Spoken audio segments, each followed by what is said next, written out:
There's Rose Couth looking at it, March 24th, kissing a tanner crab that is molted. But I would pedal bicycle 40 miles up the Cluckwan and catch all these Dolly Varden trout. And there's it coming back with about 100 pounds of trout in big buckets and whatever, 40 miles down from Cluckwan. And then I would clean the fish and smoke them so we'd have meat in the summer while we're camping and paddling. But then I would go to Skagway too, and that was Soapy Smith's skull along the railroad track. And then you could see there was crabs that had molted, and then there's a wooden at Haynes, and then that was the Don Bertroy and a 400 years old stump. But now we're heading away from Haynes down the Chilkat Canal, and anyway, this here is a skunk cabbage on April 15th. And this is a starfish at the Boat Harbor, April 15th. But we're heading for Glacier Bay. And this is on the Lynn Canal. And then we're heading west to Glacier Bay. But anyway, there's Rose Couth at the mouth of Excursion Inlet on April 18th, 1984. That's not far from Glacier Bay. And she caught a flounder. And we were starting to catch a large halibut as well, off and on. From Gus Davis, Alaska, along Icy Strait, Rose Couth and I, we paddle into Glacier Bay, and we're headed up the east arm of Glacier Bay, and then there are remnants of forest. There are tree trunks down there along the slope from 6,000 years ago, 7,000 years ago, when there was a higher ocean and warmer climate. And then there's the McBride Glacier that had tide-stranded icebergs, and this is Rose over the Riggs Glacier, and then across the fjord is White Thunder Ridge. This is April 24th, 1984. And then this is nearby the Riggs Glacier. And then there's Rose Couth by the Riggs Glacier. And across the fjord a mile or less, there's White Thunder Ridge, and there's Doll Sheep up on the slope. And then we head to the west arm of Glacier Bay. This is on the 25th of April. And there's a tunneled iceberg. And then king crabs have crawled out of the depth to reproduce, and I caught a couple of them on the cliffs, and they're about 30 inches across. And then this is the Lamplugh Glacier on April 27th, and then this is ice pans with seals on, and there's no place to camp in that area. There's all dense, heavy, wet snow, and then during the night the tide came up to within inches of the tent before going down. And this is the Lamplugh Glacier. We're headed up to see the John Hopkins Glacier, which is very noisy and active. There's a lobe of a glacier coming off the high plateau. And here's an avalanche from a 2,000-foot high slope. We had been traveling right along the base of it, and I got caught in an avalanche with rocks coming down, and I was lucky I didn't get clobbered by rocks. And then we came out to the Lamplugh Glacier, and then after being in Glacier Bay, that was a bull orca whale out there at the mouth of Glacier Bay. Then at Gus Davis on May 2nd, 84, there's a Bidarka of George Dyson. And then we head for Hoona across to the south, and then it was a starfish. And then we get we're heading for Tenakee Inlet area, and then I shot a black-tailed deer, and then in the clear waters of doing the portage towards Tenakee Springs, those were sea cucumbers, and then there was a mess of baby king crabs, and then that was Tenakee Springs. And then we camped at the mouth of a creek, and there was a bear on the tide flats in the morning. A bear came right by our camp down the slope earlier, and I shot with a shotgun to get it off. And there's caves coming out of Cook Lake, which on May 10th, then the salmon will swim underwater in the cave to go up to the lake to reproduce. And then that's at Angoon. That's the Kootznohu area, where it's a two-way waterfalls up in that, depending on the tides that go up and down 20-25 feet a day. And then this is along Admiralty Island. That shows an ochre petroglyph, hundreds of years old. And then there's a chambered cave along Admiralty Island. And then we head across Frederick Sound, and we're on an island at the mouth of crossing Frederick Sound, and then there's a wreck of a ship that was in there. It had rusted away. Then there's cake, and there's herring, and this is Rocky Pass, we're heading for Petersburg now. That's Sumner Strait, and that's May 19th area. And we get to Petersburg, and we watch a 200, 300-pound halibut being landed. And then it's the end of the 4-day commercial halibut season in May 25th, and they have to check their halibut in before the end of the day. And then we meet Dentist Sprague and his family. They have us across from Petersburg at their house, and he had done some work on my teeth. I needed a root canal bad, and he gave me a good bargain on it. And then from Petersburg we head to the LeConte Glacier Fjord, and that's May 26th, where there's a tunneled ice, and then we're heading up and seeing icebergs that come off the LeConte Glacier. Very spectacular country. Then here's the southernmost tidewater glacier in North America, the LeConte Glacier, and that's our camp on May 28th, 1984. And then heading further south, this is 2 a.m. the tide came up and was sizzling out our campfire. That's on Renda Island. And then we're at Wrangell, Alaska on May 29th, and we paddle around the whole island. There's some totems that are at Wrangell, Alaska. We paddle around the Wrangell Island, and then we meet the Grosstadts who living under Yellow Cedar Log Raft House, and that's May 31st. And this is June 2nd, Cleveland Peninsula area. And then we get to Ketchikan, Alaska, and that's on the Totem Park of Ketchikan, Alaska. There's the Taku Ferry, the landing for it at Ketchikan on June 7th. And then we're heading up the Portland Canal, 110 miles or so, to Hyder, Alaska, and I caught a 55-inch, 60-pound halibut. And then on the way up the Portland Canal, there's some good-sized Dungeness crabs, and then there's seals we see regularly. This one, June 15th, and this is the falls along the Portland Canal, very scenic area. And then this is Jonesy's family. They're homesteading at Hyder, Alaska, and that's June 18th. And then after Stewart, British Columbia, near Hyder, then we're going down the British Columbia side of the Portland Canal. And anyway, that was a young man on June 18th. And then Rose Kuth came by just in time to see that seal give birth. And then we're at Port Prince Rupert, and I caught Dungeness crabs in my homemade trap, and that's June 24th. And we're at Prince Rupert for a while, and there's a Soviet Union ship June 28th at Prince Rupert. And then we're heading down the Grenville Channel in British Columbia, and we'd have rain night and day constantly for 13 or 14 days in a row. And there's kelp beds July 2nd, and then in the clear, calm water we would see thousands of starfish, of jellyfish, and you can see like a star shape on them. And then we get to Buttedale, and that's a 30-inch cedar pipe, and it had broke. It was built in 1944 for hydropower. That's July 5th. And then the thing had sagged, the pipe had sagged and broke. But anyway, some of those logs were floating since 1944 in the lake above. And then there's a baby sea otter I caught July 7th, and it was biting my pants, and it just happened to look up. And there's a rock cod that I pulled out of 100-foot deep water. And then there's a very large jellyfish that had tentacles spread 15 feet wide. But there's in the Seaforth Channel on July 10th at our camp. And then there's the liners Rotterdam and New Amsterdam cruise vessels at Bella Bella July 11th. And then here's a fisherman doing net repair July 11th at Bella Bella. And then here's small abalone and sea urchins. And anyway, here I caught a small coho salmon July 15th. And anyway,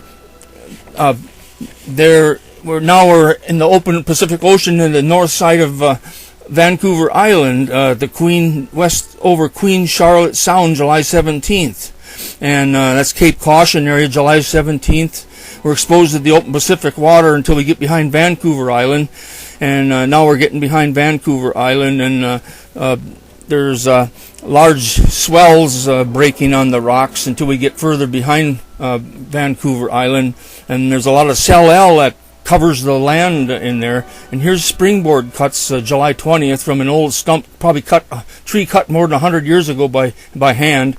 And then we get to Hernando Island, and we find sand dollars July 26, 1984. And here's where there's cement ships from World War II that are being used for a harbor breakwater July 27th. We get to Vancouver, and there's the Amsterdam cruise ship, in harbor, coming out of the harbor July 31st, and then we go up into Belcarra Park, where George Dyson, with his Mount Fairweather large Badarka, and we spend a night with them August 1st. But this here's a Dungeness Lighthouse along the Straits of Juan de Fuca, and then here's the Straits of Juan de Fuca, a seal I crept up to, and it slammed into my kayak a second later. And then there's there's a bunch of jellyfish there with fins, and then we're at Cape Flattery in the open Pacific Ocean off Washington State, and here's the Point of the Arches. It's about 7 miles long, and that's August 19th. We get the La Push along the west coast of Washington State, and here's Whole Head, west coast of Washington State, on August 21st. And then we landed in the mouth of Raft River. Tunnels Island gave us protection from the open swells of the Pacific, so we could make camp at Raft River August 22nd. And here's Point Grenville. We could land behind out of the waves at August 22nd. And here's the mouth of the Columbia River, August 27th. We were in 20-foot waves that day, paddling 40 miles, and here's a 65-foot fishing boat entering the mouth of the Columbia River, and I shot that from the breakwater. And here's Astoria, Oregon, August 29th. And anyway, there used to be 7 and 8 million salmon that went up the Columbia River, and anyway, that was a closed down cannery. And then we met the Bensons. We spent a night at Vancouver, Washington with the Bensons on September 6th, 1984.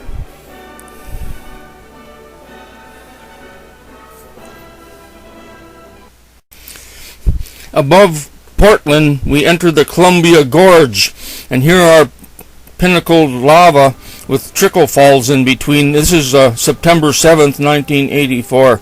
And then here's the 850-foot high Beacon Rock that is a landmark for Lewis and Clark. And this is September 8th. We climbed on top of it, and here's a view up the Columbia Gorge from the top of Beacon Rock. And this is on the Oregon side of the river, September 8th, waterfalls. There's quite a few waterfalls. There were huge glacial floods down the Columbia River 12,000 or more years ago. And here's the Bonneville Dam, September 8th. It's a 110-foot climb in the lock. And then I put set lines out and caught a sturgeon. This is September 10th. And further up, there's tilted lava flows along the reservoirs, the dells, September 11th. And here's the Washington side of the Columbia, September 11th, the lava, heavy lava, and strong winds blowing from the east. Here's windsurfers on the Columbia River.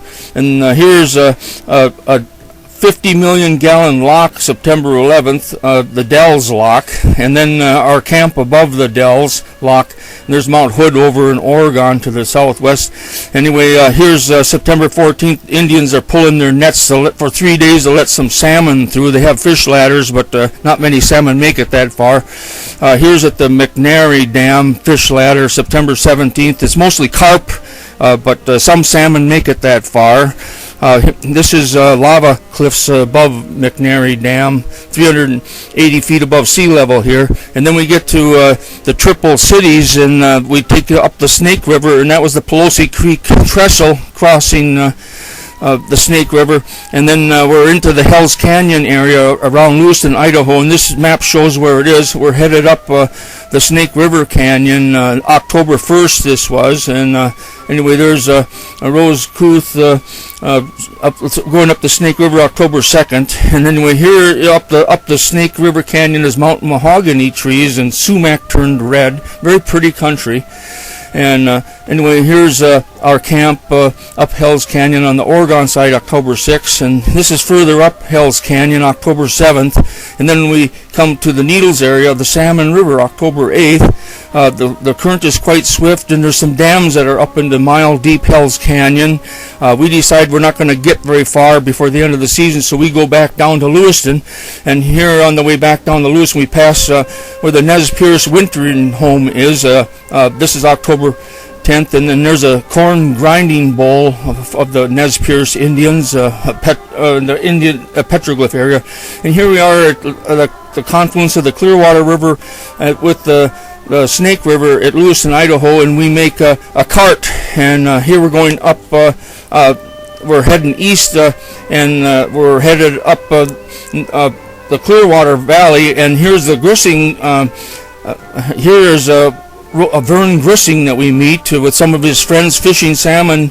And then we're headed into this along the Lochsaw River in the Salway Bitterroot Wilderness area, October 25th. And we're at the base of Lolo Pass. This is Lewis and Clark route. And then here's our camp at the base of Lolo Pass. And we pull our boats October 28th up Lolo Pass towards Montana.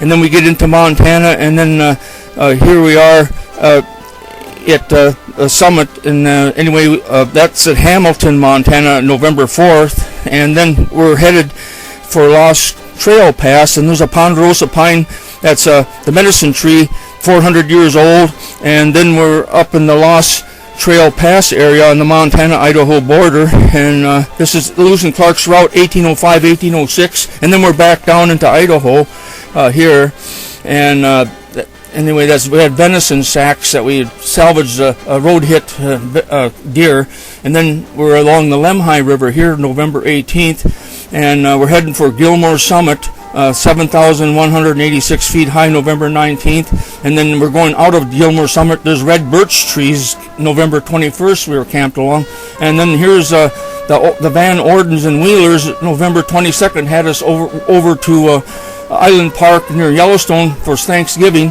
and then now we're back pulling our cart again, and then we're west of Rexburg, Idaho, November 25th, and then we are staying with the Nissen family in a Frank Lloyd Wright house for a night at Rexburg on the 26th of November, and then here after 20 below zero, December 3rd, we're headed up towards Jackson Hole along this freezing up Snake River, and we get to Hoback Junction, and there's Larry Coleman, December 4th, and then we winter with Irene Bishop in a trailer in Jackson Hole, and she's making cookies here, and then here I am at the high school. I'm getting film so I can develop some film for some pictures, and this is the Tetons.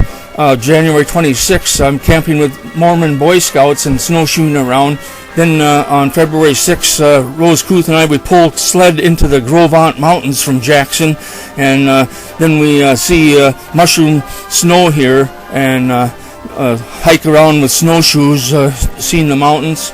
But this is a view from Jackson Hole to the Tetons in February of 1985. Then we go and tour the elk that are wintering by Jackson we have a horse sled that takes us on the tour. And here I am with the Mormon Boy Scouts, and we're walking to the Grovant Mountains, the Granite Falls, and there's the hot spring there that was built by the CCC in 1933.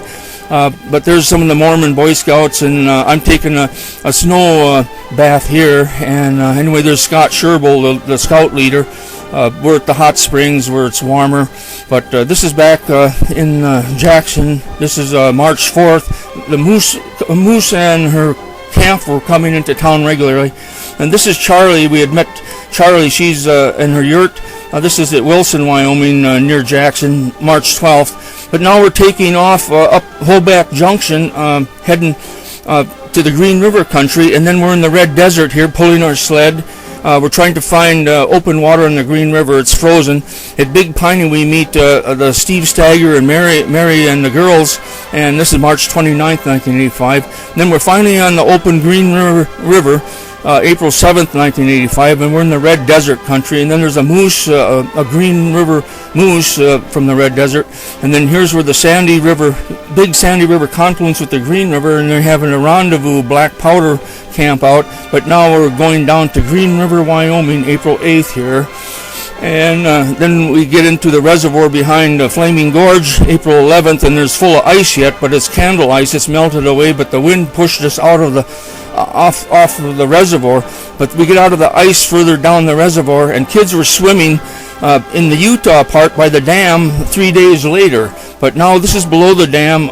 This is in the Jarvis Ranch at Hole in the Wall below the dam, April 16th. And then here's where there's quartzite Hole in the Wall country, Utah. And then we're heading for the Uinta Mountains where the Green River cuts through, and this is the gates of Lador, and we're running the Lador Canyon April 19th here, and we still get spring snowstorms, of course, at this time of year. This is April 20th, after a spring snowstorm in the cut of the Uinta Mountains, and then the snow is melting when the sun comes out. And anyway, here's where I'm running Hell's Half Mile. The boulder falls April 21st, and I shouldn't have done that. The river's running high. Anyway, I flipped over, and my boat ended up going down the rapids, and we're trying to wrap around a rock. And then this is from below the wrecked boat camp, April 22nd, and then that's my boat after running Hell's Half Mile and losing it around a boulder.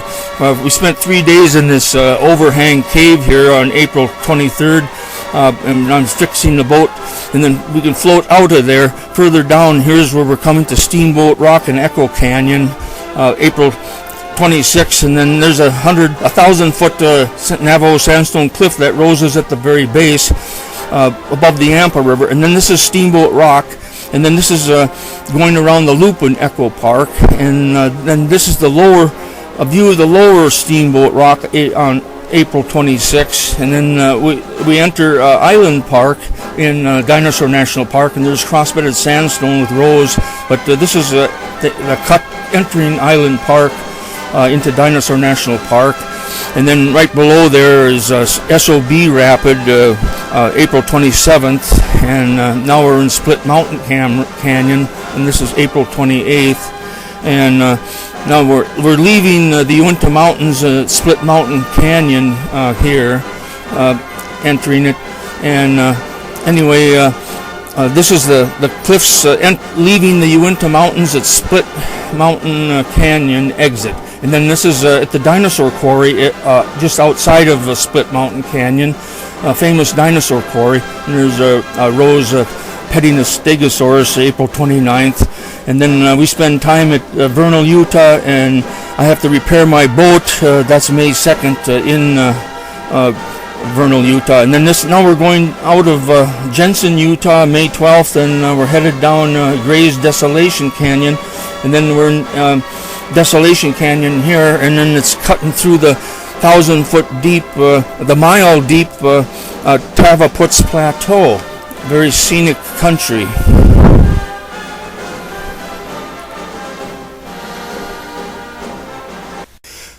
The Green River has cut a mile-deep canyon, Desolation Canyon, into the Tavaputs Plateau of southeastern Utah. This is May 14th, 85. And this is Desolation Canyon, and it's running about 19,000 cubic feet per second.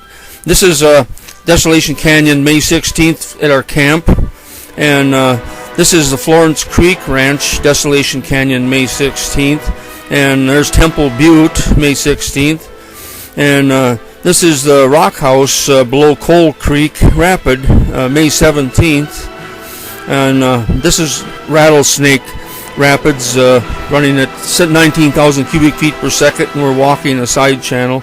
And then we are in Gray's Canyon, and we leave the Book Cliffs. There's 2,000-foot high Gunnison Butte, and then near Green River, Utah, there's 5 robin eggs. Normally they have 4, and then we're going down towards Desolation Canyon, and there's the Wedding Cake or the Dellenball Butte, and this is the beginning of Labyrinth Canyon, May 21st, and then we're into Navajo Sandstone Cliffs, 200 feet high, May 21st, and then I climb to the top, and there's the Trin Alcove, named by Major Powell in 1869, and there's another view of Labyrinth Canyon looking north to the Book Cliffs and Tavaputs Plateau, and here's a shallow amphitheater, May 22nd, and then I spent a couple of days here making an inscription. This is in Labyrinth Canyon from our inscription, and then this is what it looks like in the fall when it's lower water. But there's a scorpion that is up there where I'm making our inscription, and then here's our inscription, May 23rd, 1985, and further down there's an alcove, May 24th, and then we're into the Bow Knot Bend area. It's about 8 miles around. That's May 24th, and this is during the time of the boaters are having a wonderful time.